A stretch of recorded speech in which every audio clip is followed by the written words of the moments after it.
Hello, I'm Carla and I have Liz joining me today. In today's class, we're working into a few challenging poses like Pincha Mayurasana and Bakasana. And we're beginning today's class in Virasana. In Virasana, you're going to have a brick to sit on. You'll need your basic Iyengar equipment. You're sitting on the brick. In Virasana, your knees are together, your feet are apart, and you're sitting in between the two feet on the bricks. If you cannot sit on the brick at this height, you can take the brick a little bit taller. If the knees and the ankles are really tight, you can have some blankets to sit on so that the blankets can cushion the shins. You can take your hands onto the feet, pressing the small toe side, extend through the inner line of the leg. You want to make sure that you've maintained that contact of the center front knee. So when you come into the pose, the outer thigh has to cut down. You don't want the knees and the shins to splay out to the side. And from here, you're going to bring the hands just onto the lap. In classic Virasana, the fingers come into Jnana Mudra and you extend the arms, taking the back of the hand to the knee. We're beginning our class with the 3 arms. So we're taking the hands in the prayer position. In Virasana, if you're comfortable, if you have no knee issues, no ankle issues, stay in Virasana, or you can change and come to a seated position, a cross-legged position. And in Virasana, just feel how easy it is to lift up the spine. So from the buttock bones, extend through the sides of the body, sides of the spine, and let the eyes close. We're taking soft inhalations and exhalations here. Staying with your body, feeling how the inhalations affect the length of the spine, the openness in the chest. Each exhalation, you keep the abdomen back to the spine and you keep the thighs down. Begin the class with the 3 arms.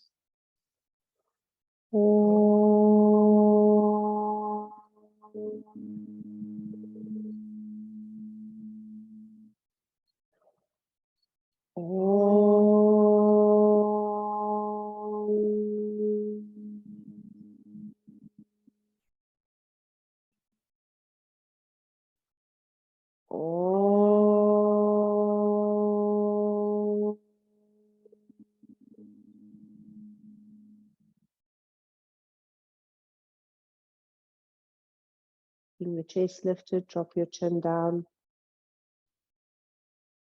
On the next exhalation, release your hands into your lap. Lift your head up and open your eyes. We're coming to Parvatasana, Parvatasana, sorry. So in Parvatasana, you're taking the hands together, clasping the fingers, extending the palms away from you. And then you're taking the arms up over your head, keeping the thighs down, extend through the sides of the body, opening the armpits, breathe. And you want to stretch into that zigzag opening. Release the hands at your sides whenever you need to. Change the cross of the fingers so that the other index finger is on top. And now bring the hands just above the head, float above the head. And when you take the elbows back, don't move the head forward, keep the head upright. Move the elbows back and feel how the shoulder blades come into the body. Breathe.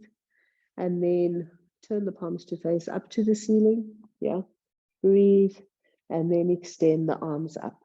Once more, you're extending out of the rib cage. Make yourself tall.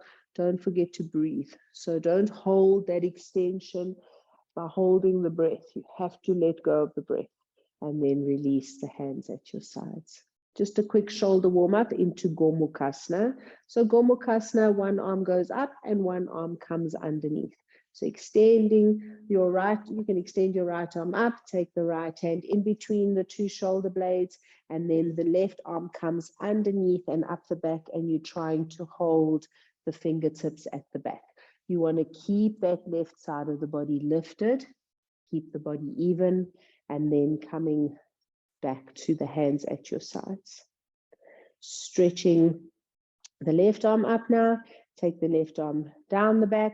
Right arm goes out to the side, and you're trying to grip the fingers. If you're unable to clasp your fingers, then you simply take a strap in the top hand so that you've got something to hold on to. Try to lift this right side of the chest, and then release your arms at your sides.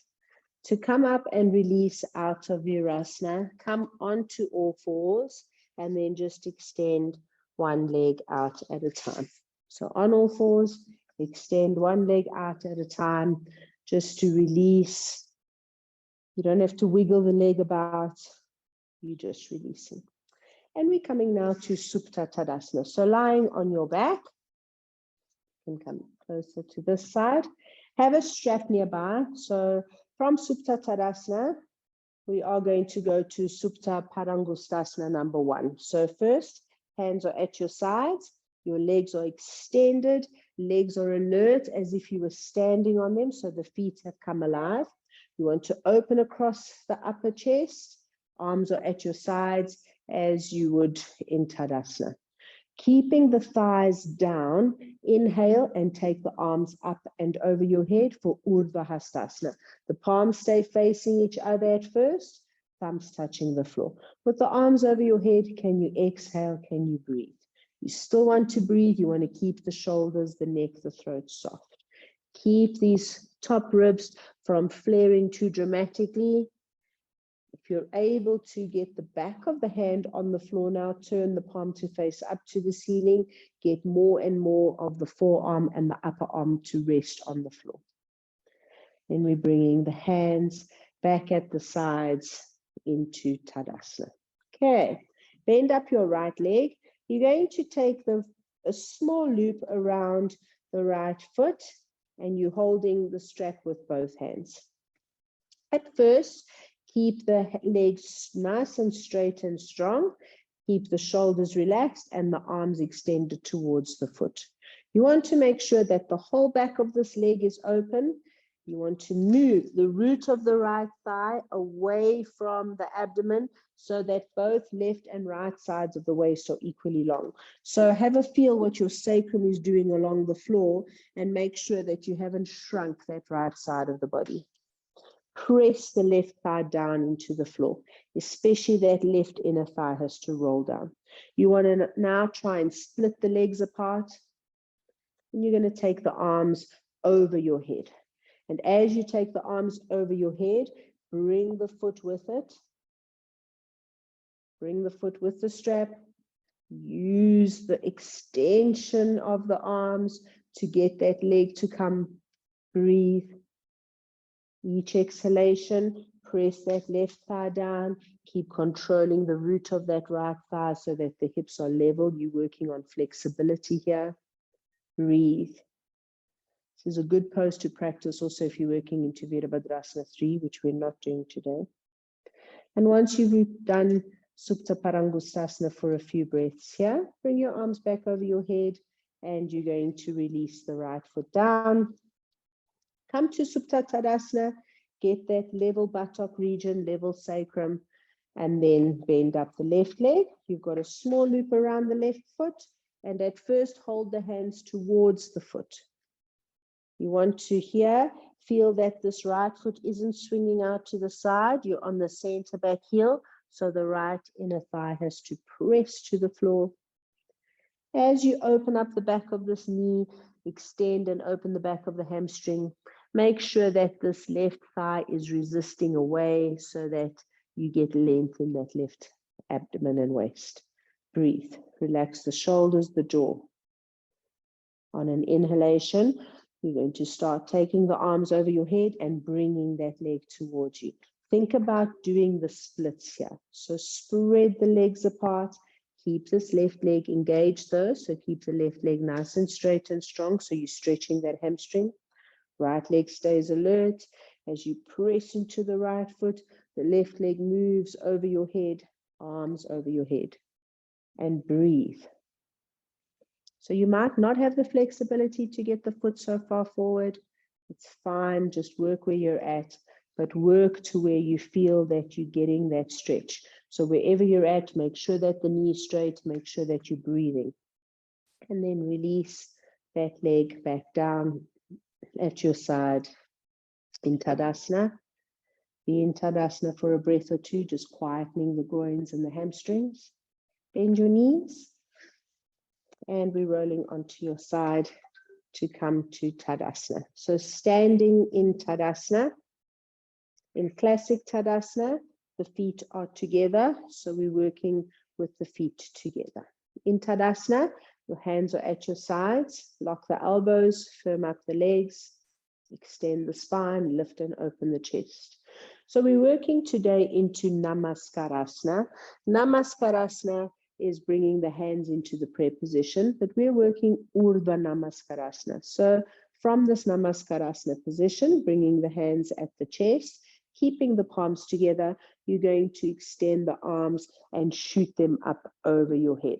You're still keeping the palms together. You're trying to keep the lift of the chest and the chin, and you're trying to move the arms behind the ear, bringing the shoulder blades in, keeping the legs strong. On an exhalation, release the hands back into Namaskarasana. Great. Hands at your sides. So we're going to approach the next one from Urdhva Hastasana. Urdhva Hastasana is simply taking the arms overhead. So can we show a side view for this one? Urdhva Hastasana, arms are over your head, you're locking the elbows, and from here, you're going to don't just bring the hands together, but bring the upper arms together to take the palms together. So it can feel like it's squeezing your head a bit. You'll see Liz is doing a good job of keeping the arms back, as well as keeping the chest and head lifted. Often we'll do this to get the head behind, the arms behind the head, and then release and bring the hands down at your sides. The next Urdhva Hastasana we're going to approach from Utthita Hastasana. Utthita means extended or stretched. Hasta is arms or hands. Utthita Hasta, you've spread the arms away from you. Now, turn right at the upper arm so that the palm faces up to the ceiling, and then locking the elbow, reach the arms overhead. Don't stop until the palms come together in Urdhva Namaskarasana. Breathe. Strong breath work, good mobility for the shoulders, but keep breathing. If you can't take your palms together, just bring the hands shoulder distance apart and then release the hands back through Utthita Hasta.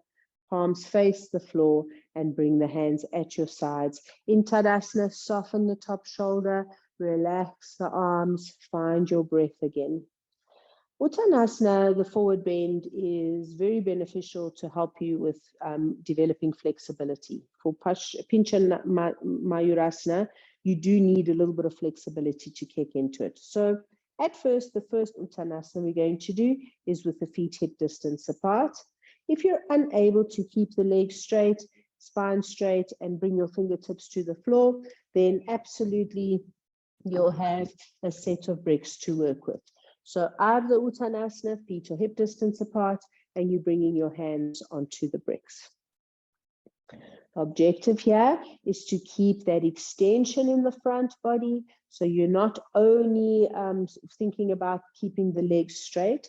Make sure that the weight of the hips is over the ankles, sacrum is into the body, spine is in, and the chest is extending forward. You can move your hands slightly back in line with the shoulders. So Ardha is halfway. This is the halfway position. If you can keep your legs straight and go into a little bit deeper Uttanasana, taking the hands to the floor, then do that. You drop your bricks or remove them completely and come to the fingertips. You don't, however, go into it with your back all bent. If you're unable to maintain this extension of the front body, then you don't come to the floor, you stay on your fingertips. To complete Uttanasana, you let go of the head, you move your hands back, and you come into a forward fold here. From Uttanasana, bring the hands back to Ardha Uttanasana, strong legs in Ardha Uttanasana, and come to standing in Tadasana. We're going to repeat Uttanasana. Stand in the middle of your mat so that you've got space behind you. And If you need your bricks, you're going to have your bricks. This Uttanasana, we're taking the feet together. And with the feet together, you're going to come forward to Uttanasana, fingertips on the floor. Still in Adho Uttanasana, because we're not going completely to the full forward fold. Keep the chest lifted, keep the sacrum into the body and the front spine long. Now, you're going to keep the hips level, so the sacrum has to stay level, and you're lifting up your right leg. As you lift your right leg, keep this left hip lifted so that the hips are level. As you lift up the right leg, you want the knee and the toes of the right leg to look directly at the floor, including that front right hip. So you have to roll the right inner thigh up to the ceiling. From here, when you've been there for a few breaths, release and let that leg come down. And then left leg lifted up from the inner left thigh, keeping the sacrum level, keeping that left knee absolutely straight and strong. And you've been here for the same length of time as the right leg was raised. You replace it to the floor, taking your hands flat on the floor. Come step back into Adho Mukha Svanasana, downward facing dog. Feet hip distance apart. Get the sacrum to come into the body, the spine to come into the body, armpits to open. Keep the arms firm. You want the triceps to coil towards the face so that the top shoulder is free of tension. And you want to keep the forearm as if it's moving away from the floor. And then bending your knees, take your knees wide, your toes touching, releasing Adho Mukha Virasana. Rest your elbows on the floor because we're still going to use the upper arm strength. In this Adho Mukha Virasana, just have a nice short restorative. You can come back to Adho Mukha Virasana at any time, especially if you are a beginner. Come back to Adho Mukha Svanasana, this time with the feet together. And in this Adho Mukha Svanasana, again, get that length of the spine, that straightness in the legs. Now you're going to raise up the right leg. Lift the right leg as high as it will go while keeping the sacrum level and keeping this left hip nice and alert. So when you're keeping the hips level, it's harder to extend and open the legs. Now for a moment, let that right hip open up and just take that right leg as high up as it will go. Beautiful. Split the legs apart. Don't worry about the hips. Release. Take the leg down. Stabilize in Adho Mukha, and now lift up the left leg. As you raise up the left leg, first with the sacrum level, hips level. So it's that left inner thigh that has to roll up. This right leg is strong and alert. Now when it comes to opening up the hips, you keep the right leg strong, but you let the left outer thigh open up and reach up. Feel the depth that you can get into in your shoulders in this Adho Mukha. And then releasing that left leg down, knees apart and to the floor, toes together, rest in Adho Mukha Virasana. So the leg raises in Adho Mukha Svanasana are nice if you do them with the support of the wall. Okay, so when you come into Adho Mukha Svanasana against the wall, you're going to have your heels up on the skirting, okay? And come to as wide a downward dog as you need or as short a downward dog as you can manage. The more flexible you are, the shorter your downward dog can be. Keeping your feet together because we are doing leg raises and you want to keep the hips stable. You're going to bend up the right leg and then hooking the toes on the wall. You're using the toe grip to get this turning of that right inner thigh. You still want to keep the shoulders into the body. You're still keeping this downward dog shape. Keep breathing and feel that you can lift this left outer hip. In fact, you might even be able to lift that left heel off the floor completely. That's how much you lift that hip. Be there for a few breaths, splitting the legs apart. Exhale whenever you need to come down and release that leg down. Again, once you've had a rest, take the left leg up. Hooking the toes helps to drive the shape of that leg to stabilize and square off the hips. You keep pushing into the hands to keep the armpits open. You keep extending and splitting the legs apart. And you hold it only as long as you held the first side, only as long as your body feels comfortable holding it. push yourself to within reason, and then release and come down. Right. Okay, so we're going to repeat Adho Mukha Svanasana. This time though, Adho Mukha Svanasana, we're bringing the hands into the Pincha Mayurasana shape. Now, Pincha Mayurasana, the elbows are like this. It's easier done with the hands in the Sirsasana shape, but to keep the forearms parallel to each other, we're going to use a brick and a strap. The strap, you're going to measure it from inner armpit line to inner armpit line, so that once you've measured a little loop, you can put it around the upper elbow and it's going to hold the elbows in place, because naturally the elbows want to swing out and the hands want to come together. So the brick is there as a stopper. You're not holding the brick, you're just letting the index finger, thumb lie along the side of the brick. So coming to on all fours, putting your forearms on the floor, elbows on the floor, and your brick is alongside your index fingers to keep that space between the two hands. You want to keep the bottom inner wrist bone coming down. The hardest part here is to keep the shoulders lifted and the strength in the arms. So now when you lift your knees, keep your head up, lift your knees, and the head wants to fall forward onto the brick. You have to press into the forearms, keep the upper arm strong, keep lifting the shoulders up, up, up. From here, you can lift one leg and see how that feels. Push the floor away from you. Bring the leg down and then lift the other leg. Push the floor away from you. Feel your breath. Bring the leg down, put your knees on the floor, have a rest. So Pincha Mayurasana, you can prepare for in this Adho Mukha Svanasana shape. At some point, you want to be able to kick up and lift off. So there's a few things that happen.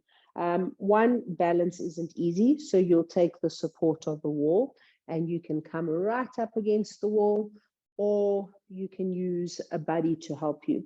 If you are nervous of this hard brick, you can cover the brick with a little bit of softness. That does maybe just give you a little bit of a feeling of comfort. Bring your hands in front of the brick, elbows are in. I'm going to be Liz's wall. So imagine I'm her wall. You're lifting the shoulders, you're lifting the leg. And once the leg is up, you're going to kick the other leg, kick it and lift it. You're bringing your feet to the wall. You push away with the hands and then bring one leg down at a time and rest. So if you've got somebody who can help you, they might be able to help hold your shoulders in. They might be able to help you kick your legs up. Otherwise, you just have to keep kicking against the wall until it comes. All right. So practice Pincha, practice the prep of Pincha. It's a really great pose to do. You can practice it repeatedly, and then we're releasing in Adho Mukha Virasana. So knees apart, extend the arms. We're resting now. We still are going to do two more standing poses. So relax your arms, relax your elbows, relax your shoulders. And walking your hands back, come up. So we're coming to standing. And we're standing in Tadasana. The feet are together. You want to keep your hands at your sides. And in Utkatasana, you're sitting back on an imaginary chair. You want to keep the shins light and lifted. So extend the arms over your head. Keep the lift of the chest to lift the gaze. As you exhale, sit. As you sit, you want to slide the buttock flesh down the back so you're not arching the back. Nice deep sit there. And when you come up, you're pressing into the feet and you lift the shins up to straighten the legs and release the arms at your sides. Have a rest. Utkatasana is a strong pose. It's an intense pose. And it's also a wonderful pose to learn that hinging action to get into the squat, into Malasana. So at first, take the feet hip distance apart, have them wide. Take the arms up for Utkatasana, and as you exhale, come into your squat. For many people, the heels come up. If that is you, you can take your heels up on a blanket and come down. You take your hands in front, around, wherever, And when you're ready to come up, strong legs, strong push into the feet, lift up and let your arms go down. If getting the feet together is a challenge for you, you're going to just slowly work at bringing the feet closer and closer together for the squat. Feet together if you can, or however far apart you need them. Urdhva Hastasana, exhale, come all the way down into the squat. Try to keep all the way down. Take your hands down, yes. And then widen the knees, get the buttocks to come down, try to stretch the heels down. And then pushing into the feet, pushing into the hands, come up. So the other thing that happens is the feet tend to go like a duck. So you'll just keep working at it. You know, not everybody gets the classic and you might never get it, and that's fine. We come into Prasarita Padottanasana now. So widening the legs. Outer edges of the feet are parallel to the outer edges of the mat. Draw up the kneecaps, keep the thighs strong. And at first, you're just bringing your hands underneath the shoulders. If the floor is very far away from you, you're welcome to use your bricks here also. In this Prasarita Padottanasana, where we're in the halfway position, we're working at keeping the legs stable and strong, working at keeping that extension in the front spine, keeping the spine into the body. If you are able to keep that extension in the front body, you move your hands back in line with the feet. Legs are still strong. And then bending the elbows, take your head down towards the floor. Elbows stay in line with the shoulders. Legs are strong. If when you're coming down into the pose, you end up in a big question mark, then rather don't go into the full pose, rather stay in the halfway. You need to dive the sacrum in. You need to keep that extension in the front of the spine when you come into Prasarita Padottanasana. You're trying to get the curve of the back in. So walk the hands back to the halfway.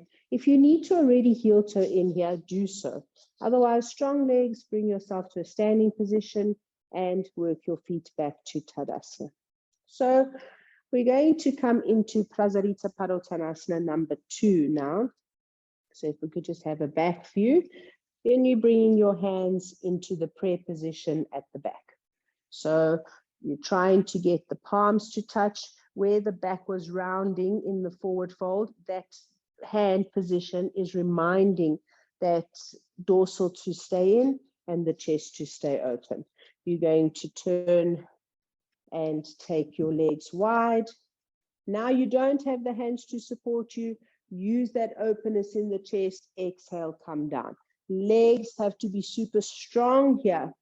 Where the hands are touching, you're trying to open the part of the chest in front of the hands. Breathe there for a few moments. Prasarita Padottanasana number 2. And then with strong legs, you can come up. Release the feet together, release the hands at your sides, come back to Tadasana. Relax your shoulders. Okay, we're coming to rest in Supta Baddha Konasana. So Supta Baddha Konasana is not just the restorative, but it is also the variation you're going to do instead of Sirsasana if you're not doing Sirsasana. Supta Baddha Konasana, you're doing as a restorative. You can either do it flat or on supports. Your head is on the blanket. You sit in front of the bolster, sit on the floor. Your feet come together. Your knees go wide. And the hands are at the sides. Make sure that the flesh of the buttocks is towards the heels and the back waist is long. If you're going to be holding Supta Baddha Konasana for a length of time, then take a strap to support as well. So there's different ways you can support using a strap in Baddha Konasana. If you take a nice biggish loop, bring the knees together and put the strap around the top of the thigh and around the front ankle and then widen the knees. And this strap that's here at the pubic bone, move it down so that it's not on the abdomen.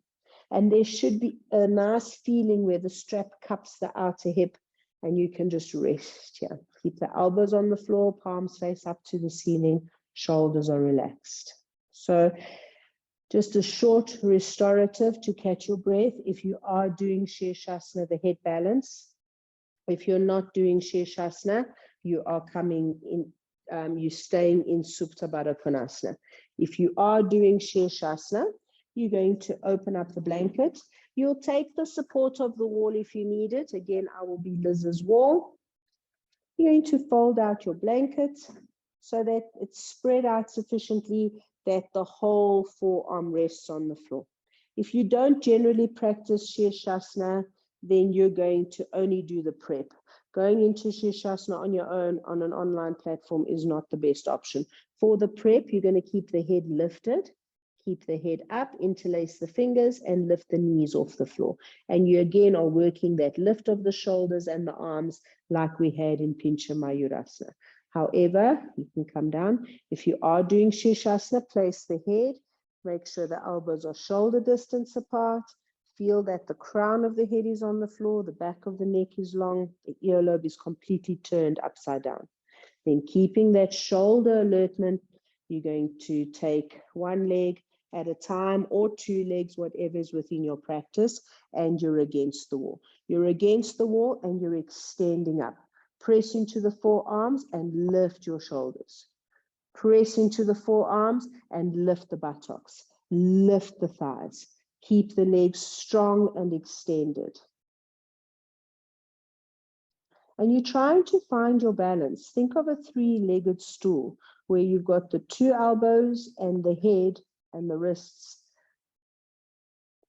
Keep that lift of the buttocks.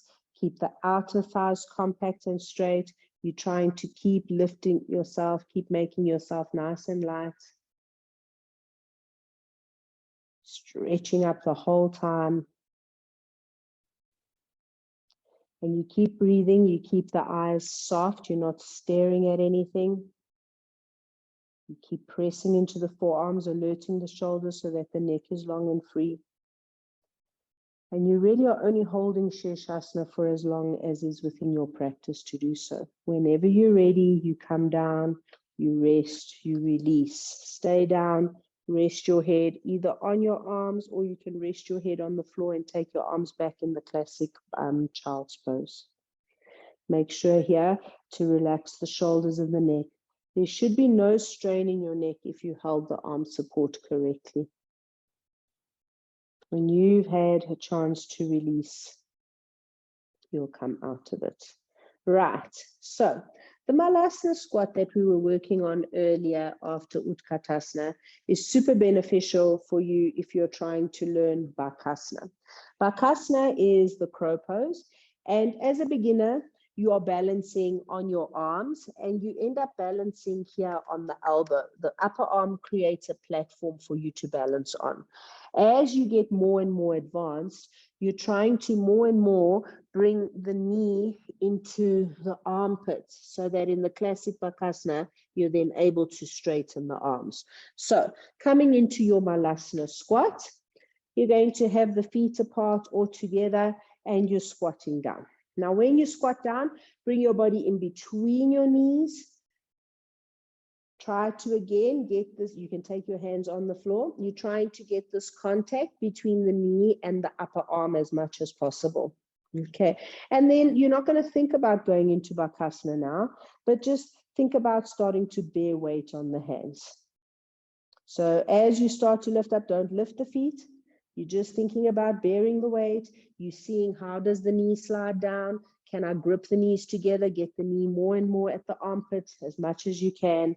And then when you've played there for a little bit, you can rest. Okay. As a safety precaution, take a bolster.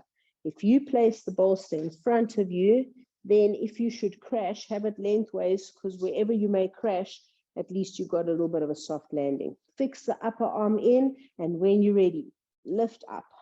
You're trying not to lift the buttocks too much. You want to lift your chest, and you want to bring the breastbone forward. And as you slide the breastbone forward, invite the hands to take the weight of the body. invite that lift, that shift of weight. So it's something that you just have to play with. It's something you have to practice. It's something you just have to continually work at. And one day the feet will come up and it will just be for a few seconds, and that's great. And you'll build on that. Yeah, look at that. Another option you can use, which is kind of helpful, a little bit unbalanced sometimes, is to put the brick underneath your feet. So wherever your feet were, place the bricks. Now this gives height so that you hopefully can lift off a little bit easier. So coming into the Malasana squat, now because of the height, are you able to fix those knees higher up on the upper arm, balancing on the hands? Don't think about lifting the buttocks, think about straightening the arms and shifting your chest forward. Shift your chest forward. Glide the breastbone forward. See, will the feet leave the bricks? And you just play around there a little bit. So Bakasana is a challenging pose. It's one of those poses you just have to keep persevering. You might hurt yourself a few times, but it's worth trying to get into it.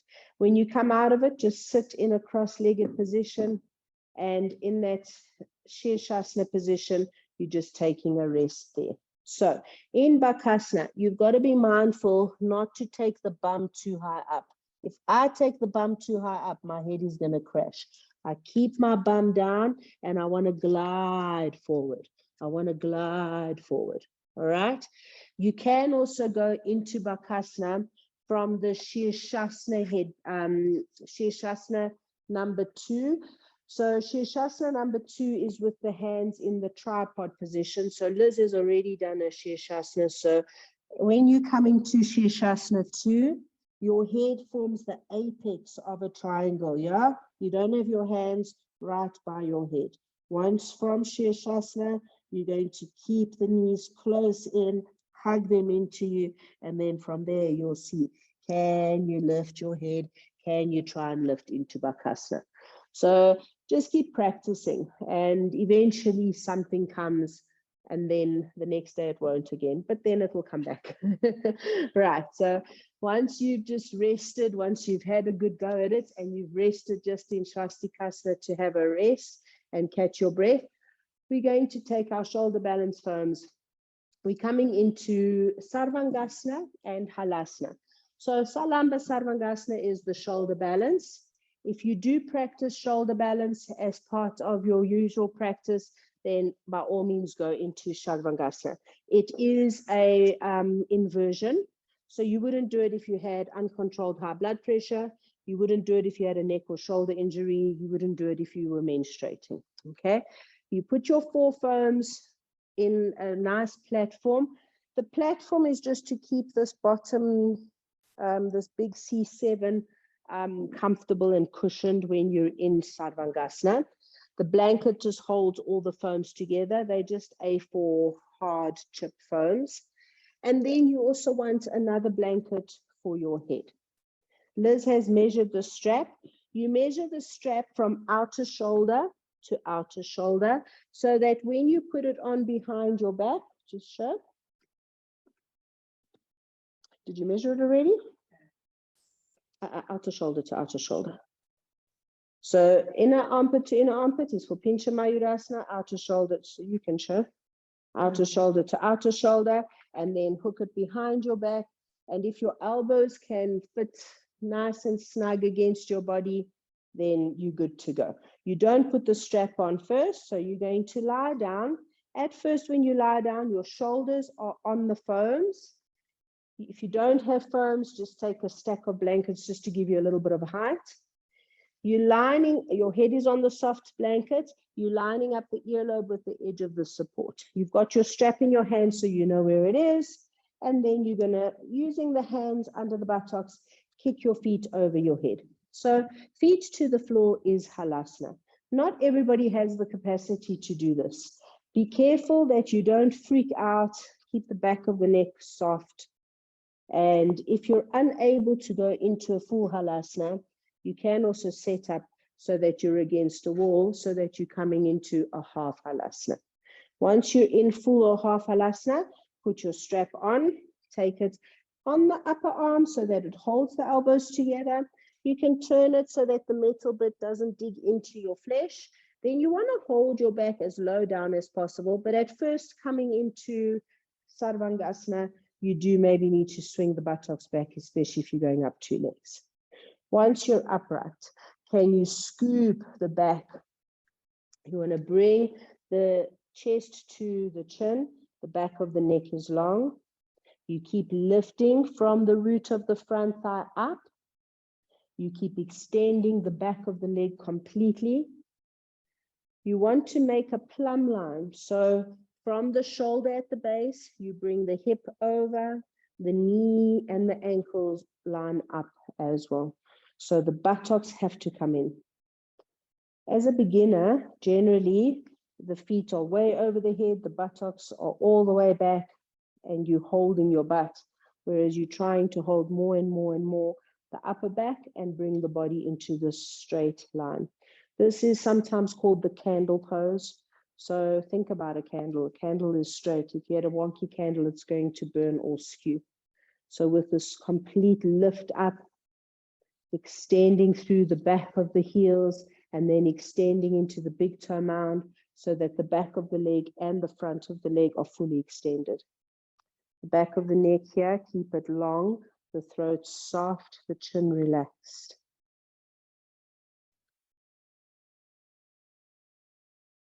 If you don't do shoulder balance, you can stay working in half halasana and just be comfortable with that Jalandhara Bandha, that chin lock.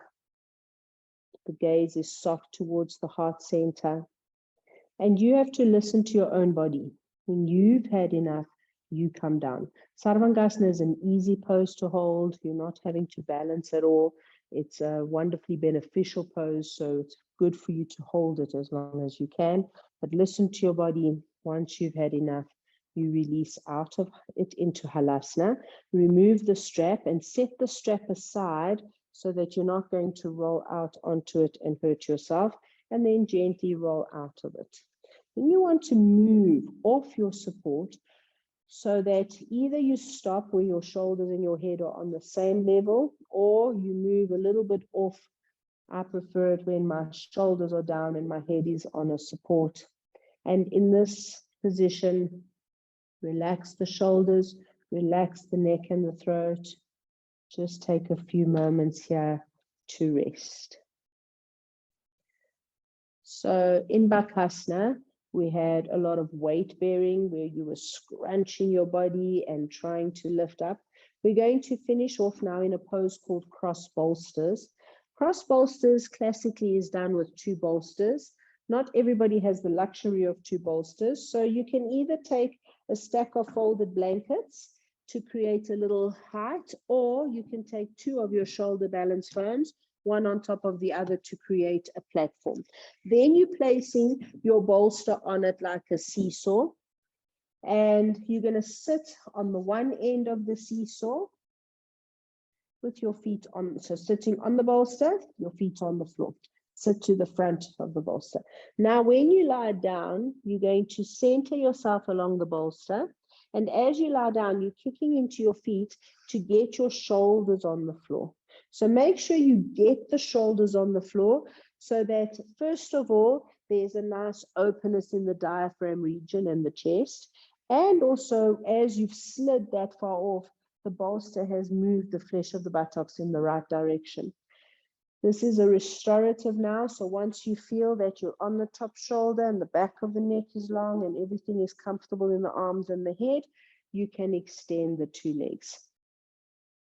If in extending the legs, there's any catch in your back, then absolutely you either bend your knees, or you can take a second bolster, lift up the feet and have the feet raised up on a bolster. That better? Is it nicer? It always is nicer because it's a much softer release. So with this soft release, you can close your eyes. You can already soften the skin and the muscles of the face as if you're going into Shavasana. You can let the feet flop out as well as if in Shavasana. So with all those Malasana squats, those deep bends, you ended up sort of closing in at the hip flexor region. Here you've got a nice opening in the front groin. the front thigh is released. You're able to just counter some of the exertion and that closing off that the poses we did today have maybe caused.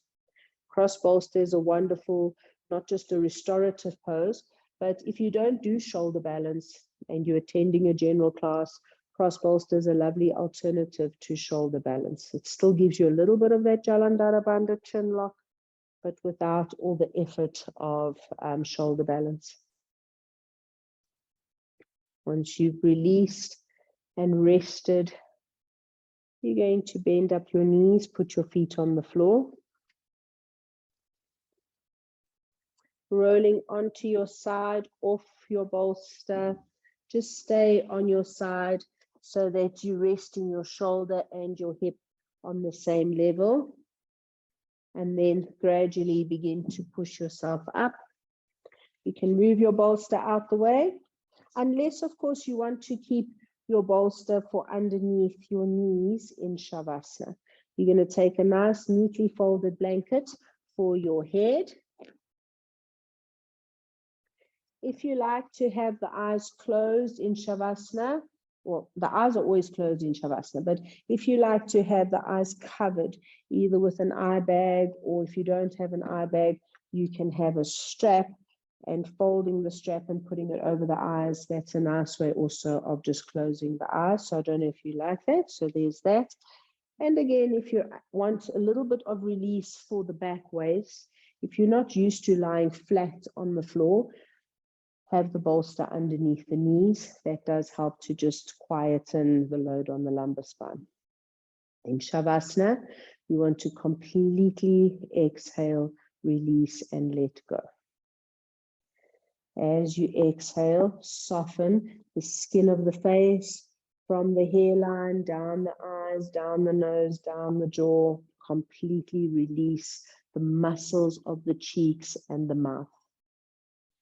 As you exhale, relax the throat. Let the throat rest to the back of the neck. Let the shoulders be soft here. You're releasing the shoulders right to the fingertips. So let the whole of the arm be completely at rest. As you exhale, feel your back into the floor.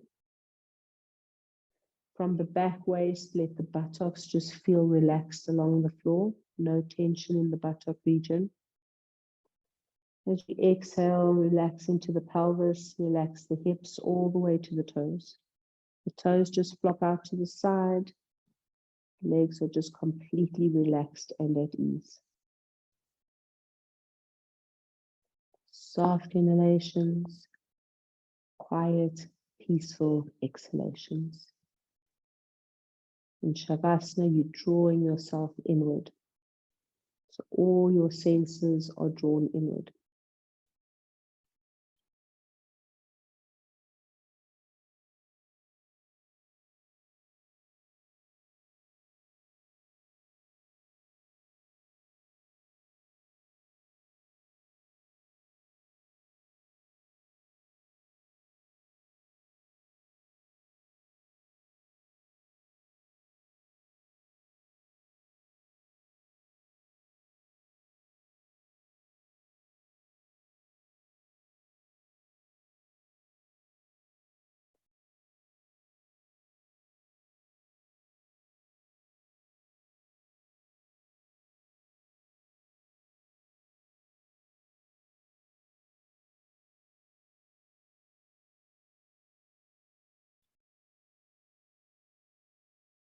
Bringing your hands onto your abdomen. Just feel your breath begin to deepen. Feel the breath flowing beneath the hands. As the breath moves in and out of the body here, start to let the inhalations become a little bit more profound. And the next breath in, stretch your arms over your head, giving your body a nice long deep stretch. You're going to yawn or sigh the breath out. And then bending the knees, roll onto your right hand side. Staying in that fetal position for a few more moments where you've got your head cradled in the right arm. Your knees are into your chest. left side of the body is just holding you in this quiet Shavasana state. When you feel ready, when it feels like the eyes want to open, you're going to push your left hand into the floor. Work your way into any comfortable seated position. Once you are seated, lift up your chest, lift up the spine, close the eyes, bring the hands back into the prayer position. Coming back to the breath. A small smile on your face and take in each breath in with a sense of gratitude. When you feel ready, let the eyes gently flutter open and focus. Namaste. Thank you, everyone. Thank you, Liz. See you next time.